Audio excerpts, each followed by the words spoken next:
రంగారెడ్డి జిల్లా ఇబ్రహీంపట్నం నియోజకవర్గంలోని తుర్కయాంజల్ మున్సిపాలిటీలోని రాఘన్నగూడ గ్రామ పరిధిలో మారుతి నగర్ వెంచర్లో 200 గజాలు కబ్జా చేసినట్లు వచ్చిన ఆరోపణలు అవాస్తవం. చామల కిరణ్ కుమార్ ప్రజాదరణ చూడలేక ఇతర పార్టీ కొంతమంది శక్తులు వెనుక ఉండి ప్రోద్బలంతో కోర్టు రిఫరెన్స్ ద్వారా ఆదిబట్ల పోలీస్ స్టేషన్లో తప్పుడు కేసు పెట్టించారు. చామల కిరణ్ కుమార్ రెడ్డి సతీమణి డింపుల్ రెడ్డి మిత్రుడు రవి మూర్తి 2003వ సంవత్సరంలోనే 1200 గజాల ఫ్లాట్లు కొనుగోలు చేశారు. ఆ ఫ్లాట్లలో చుట్టూ ఫెన్సింగ్ ఏర్పాటు చేసి water bill, current bill, court stay ఆర్డర్తో సహా అన్ని ఉన్నాయని తెలిపారు. చామల కిరణ్ కుమార్ రెడ్డి విద్యార్థి దశ నుండి టీపీసీసీ ప్రధాన కార్యదర్శి వరకు మచ్చలేని మనిషి అని, అటువంటి మనిషిపై తప్పుడు ఆరోపణలు చేస్తే పరువు నష్టం దావా కింద కేసు వేస్తామని అన్నారు.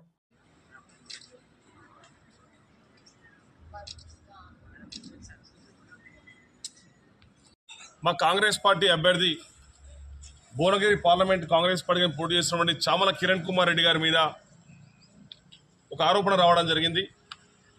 అట్టి ఆరోపణ ఏమిటంటే, రాఘన్నగూడ గ్రామ పరిధిలో ఉన్నటువంటి మారుతి నగర్ వెంచర్లో 200 గజాల ప్లాట్ని చామల కిరణ్ కుమార్ గారు కబ్జా చేశారని చెప్పేసి కోర్టు రిఫరెన్స్ ద్వారా ఆదిపట్ల పిఎస్ను సంప్రదించి కేసు బుక్ చేయడం అని చెప్పేసి నిన్న ఒక మీడియా సంస్థలో రాత్రి ప్రచారం జరిగింది.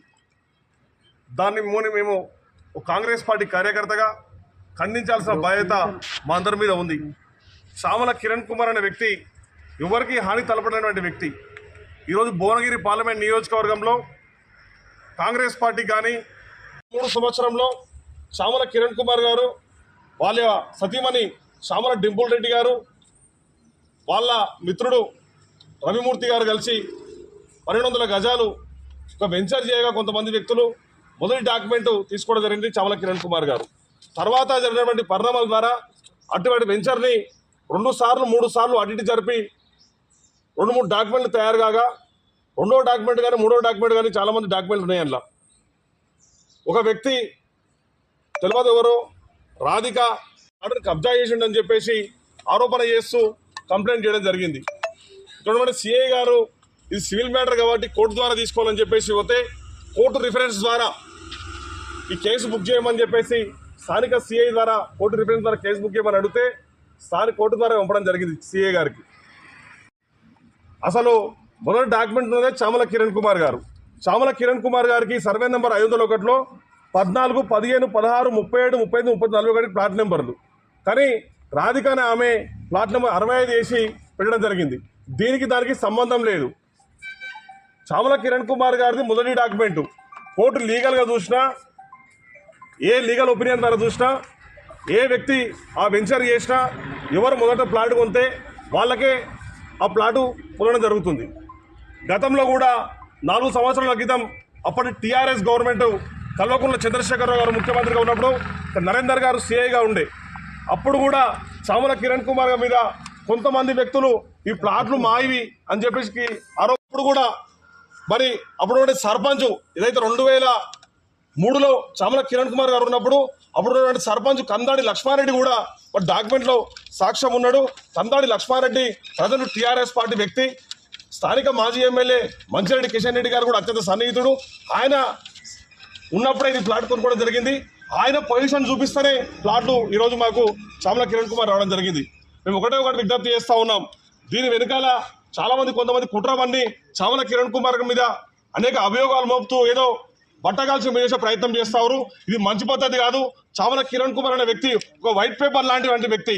చామల కిరణ్ కుమార్ గారు ప్రజలకు సేవ చేసే గుణం ఉంది తప్ప ఎటువంటి కబ్జాలు చేసే గుణం కానీ ఎటువంటి నేర ఆరోపణలు వంటి చామల కిరణ్ కుమార్ గారి మీద లేవని చెప్పేసి కూడా నేను తెలియజేస్తా ఉన్నా. ఓ కాంగ్రెస్ పార్టీ కార్యకర్తగా, ఓ కాంగ్రెస్ పార్టీ రాష్ట్ర ప్రధాన కార్యదర్శిగా చామల కిరణ్ కుమార్ చేసిన ఆరోపణలను ఖండించాల్సిన బాధ్యతగా ఓ కాంగ్రెస్ పార్టీ వ్యక్తి మీద మా మీద ఉందని చెప్పేసి నేను తెలియజేస్తా ఉన్నా. ఇటువంటి ఆరోపణలు మంచి కావు. ప్రజాక్షేత్రంలో గెలవాలి తప్ప వ్యక్తిగత మీద ఆరోపణలు చల్లి బురద చల్లే ప్రయత్నం చేస్తే ఇది మంచి పద్ధతి కాదని చెప్పేసి కూడా అవతల పార్టీలో తెలియజేస్తా ఉన్నా. ఏదున్నా ఇది కోర్టు పరిధిలో ఉంది కాబట్టి కోర్టు ద్వారా చూసుకోవాలంతే తప్ప పోలీసు వారు కూడా పూర్తిగా ఎంక్వైరీ చేయమని చెప్పేసి కూడా మేము క్లియర్గా చెప్పడం జరిగింది. ఎక్కడ న్యాయం ఉందో, ఎక్కడ లీగల్గా ఉందో అటువంటి లీగల్గా మీరు సపోర్ట్ చేసి లీగల్గా మరి వాళ్ళకు న్యాయం చేయాలని చెప్పేసి కూడా స్థానిక సీఐని కోరడం జరిగింది. స్థానిక సీఐ కూడా పూర్తి స్థాయిలో ఎంక్వైరీ చేసి ఈ కోర్టుకు రిపోర్ట్ ఇచ్చి చామల కిరణ్ కుమార్ గారికి న్యాయం జరుగుతుందని చెప్పి తెలియజేస్తా ఉన్నా. చామల కిరణ్ కుమార్ మీద మరికొకసారి వ్యక్తిగతమైన ఆరోపణలు చేసి భూ కబ్జాలని చెప్పేసి కల్లబల్లి ఆరోపణలు చేస్తే మాత్రం సహించలేదని చెప్పేసి ప్రతిపక్షాలు కూడా మేము డిమాండ్ చేస్తా ఉన్నా. బట్టగాల్సి చేసి ప్రయత్నం చేస్తే సురు మీద ఉమ్మే సోరు మీద పడుతుంది, వాళ్ళ మీద పడుతుంది. చామల కిరణ్ కుమార్ అనే వ్యక్తి ఒక కల్మశాలం లేని వ్యక్తి, ప్రజాక్షేత్రంలో అనేక పోరాటాలు చేసి ఎన్ఎస్యూఐ కంచి యువజన కాంగ్రెస్ కంచి అట్టడుగు స్థాయి కంచి అత్యధిక స్థాయికి ఎదిగిన వ్యక్తి చామల కిరణ్ కుమార్ గారు. మరి కాంగ్రెస్ పార్టీ అధిష్టానం గుర్తించి ఈరోజు టికెట్ ఇస్తే కొంతమంది వ్యక్తులు స్వార్థపూరిత వ్యక్తులు బట్టగాల్సి చేసే ప్రయత్నం చేస్తారు, భూ కబ్జా ఆరోపణలు చేస్తారు. చామల కిరణ్ కుమార్ అనే వ్యక్తి భువనగిరి పార్లమెంట్ నియోజకవర్గానికి చెందిన వ్యక్తి, తుంగతుర్తి నియోజకవర్గానికి చెందిన వ్యక్తి, శాలికౌరారంలో ఉన్నటువంటి వ్యక్తి. ఆయన మీద ఎటువంటి ఇప్పటికీ ఆరోపణలు లేవు. కొంతమంది ఇతర అభ్యర్థులు పోటీ చేస్తూ ఉన్నారు, వాళ్ళ ఆరోపణలు మేము ఖండించడం చేసినామా, వాళ్ళ మీద అనేక ఆరోపణలు చేసినామా, చేయలేదు. కానీ ఇటువంటి ఆరోపణలు మానుకొని ఎన్నికల సమయంలో ప్రజాక్షేత్రంలో ఒక హెల్తీ ఆరోగ్యమైన పోటీ ఉండాలి తప్ప పిచ్చి పిచ్చి పోస్టులు పెడుతూ పిచ్చి పిచ్చి వీడియోలు కథనం చేస్తే మాత్రము మేము లీగల్గా పరువు నష్టం వేయవలసి వస్తుందని చెప్పేసి ఒక కాంగ్రెస్ పార్టీ కార్యకర్తగా మేము తెలియజేస్తూ ముగిస్తూ ఉన్నాం. నరేందర్ గారు కానీ ఏసీపీ గారు కానీ దీని మీద ఎంక్వైరీ చేసేది ఇది చామల కిరణ్ కుమార్ చెందినటువంటి ఆస్తి. చామల కిరణ్ కుమార్ గారు ఎన్నో ఏళ్లుగా అక్కడ ఇల్లు కట్టుకొని ఇంటి నెంబర్ ఏర్పాటు చేసుకొని హౌస్ ట్యాక్స్ కట్టుకుంటూ నల్లా ఏర్పాటు చేసుకొని కరెంటు మీటర్ ఏర్పాటు చేసుకొని మరి ఉన్నాడు. కాబట్టి ఇది చామల కిరణ్ కుమార్కే దక్కుతుందని చెప్పేసి అప్పుడు సిఐ గారు కూడా రిపోర్ట్ చేసి కోర్టుకు పంపడం జరిగింది. కోర్టు కూడా